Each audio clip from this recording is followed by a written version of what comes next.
महिला दिन हा दिवस प्रत्येक स्त्रीच्या सामर्थ्याचा, त्यागाचा आणि कर्तृत्वाचा सन्मान करण्याचा दिवस आहे.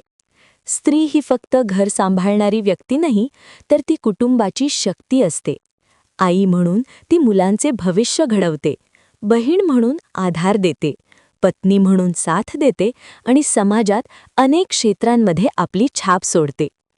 आजच्या काळात स्त्रिया शिक्षण, विज्ञान, क्रीडा, राजकारण आणि व्यवसाय अशा अनेक क्षेत्रांमध्ये मोठे यश मिळवत आहेत. त्यांच्या मेहनतीने आणि धैर्याने त्यांनी समाजाला नवी दिशा दिली आहे.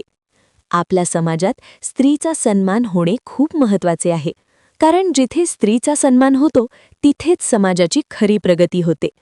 म्हणूनच आजच्या या विशेष दिवशी आपण सर्वांनी एक संकल्प करूया. प्रत्येक स्त्रीचा आदर करू, तिला समान हक्क देऊ आणि तिच्या स्वप्नांना उंच भरारी घेण्यासाठी प्रोत्साहन देऊ. शेवटी सर्व महिलांना महिला दिनाच्या हार्दिक शुभेच्छा.